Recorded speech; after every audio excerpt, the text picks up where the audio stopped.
Welcome back, tennis fans.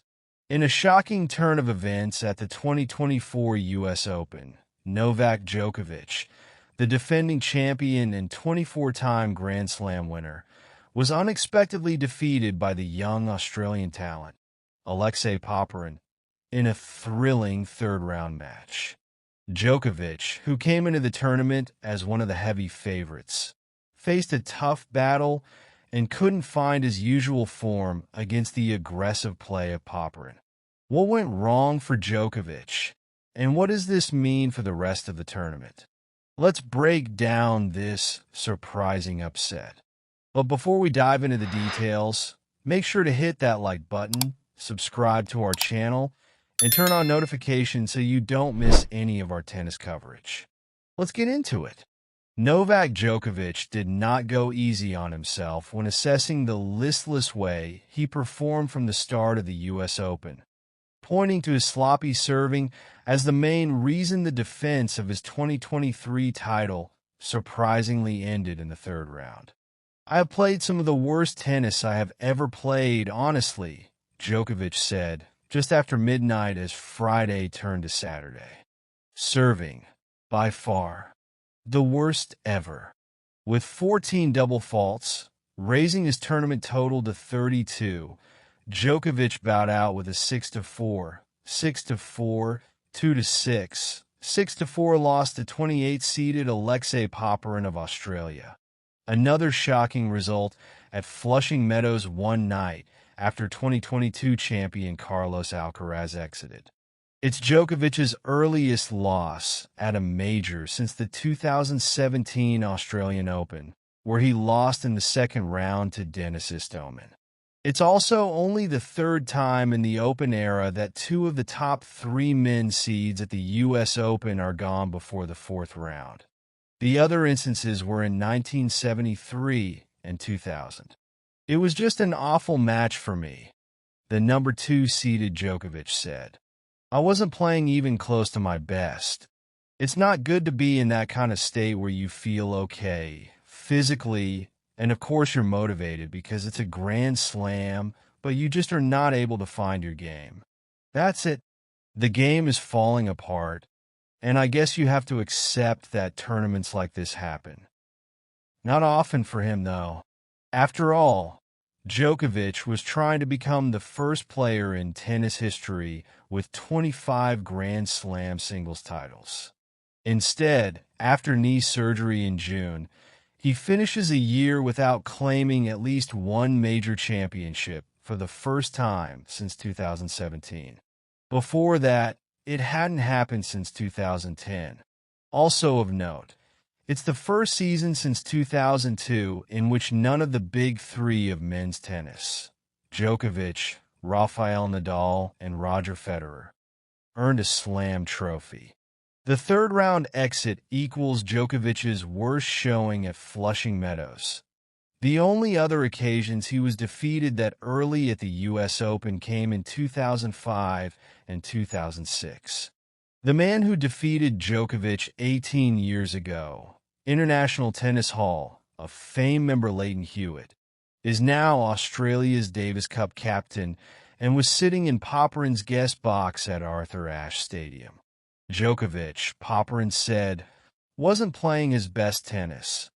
"I was waiting for him to kind of step up.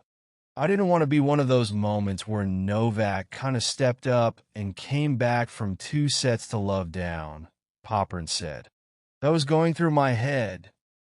Djokovic, who is 37, has reached the final at Ashe 10 times, leaving with the title in 2011, 2015, 2018, and 2023. On Friday, though, he was sluggish and emotionally flat, perhaps residual fatigue after collecting his first Olympic gold medal for Serbia by beating Alcaraz in the final at the Paris Games earlier in August. "Obviously, it had an effect," Djokovic said.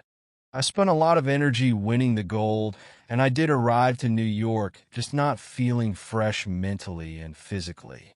But because it's the U.S. Open, I gave it a shot and I tried my best. I mean, I didn't have any physical issues. I just felt out of gas. And you could see that with the way I played. The number 3 seeded Alcaraz entered the U.S. Open as the tournament favorite, having won the French Open and Wimbledon. He also acknowledged his energy was lower than he realized after being eliminated by 74th-ranked Botic van de Zandschulp 6-1, 7-5, 6-4 on Thursday night. I woke up this morning and showed my girlfriend straight away, in shock. It was crazy. Results like that happen, said Popyrin, who had never set foot on the playing surface in 23,000-plus capacity Ashe until about 20 minutes before taking on Djokovic. I thought to myself, why not me today? Djokovic replaced Alcaraz as the moneyline pick to take the men's title, according to ESPN BET. But that status didn't last long. Now the only past U.S. Open men's champion remaining before Week 1 is Daniil Medvedev, whose lone slam title came in 2021. He plays number 31 ranked Flavio Cobolli on Saturday in the third round. For the 25-year-old Popyrin, the victory represented a breakthrough. He had been 0-3 against Djokovic and 0-6 in third-round matches at majors.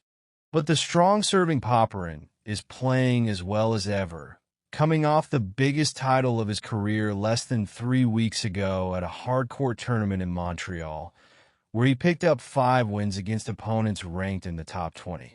Everything was working against Djokovic. Popyrin was terrific at the net, going 10-4, 10 on serve and volley approaches, and 25 for 36.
And there you have it, tennis fans.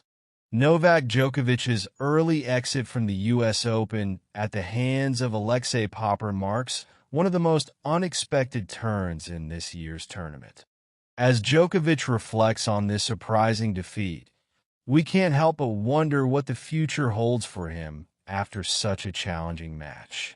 Is this just a bump in the road, or are we seeing a shift in the landscape of men's tennis? With this result, the draw is wide open, and anything could happen.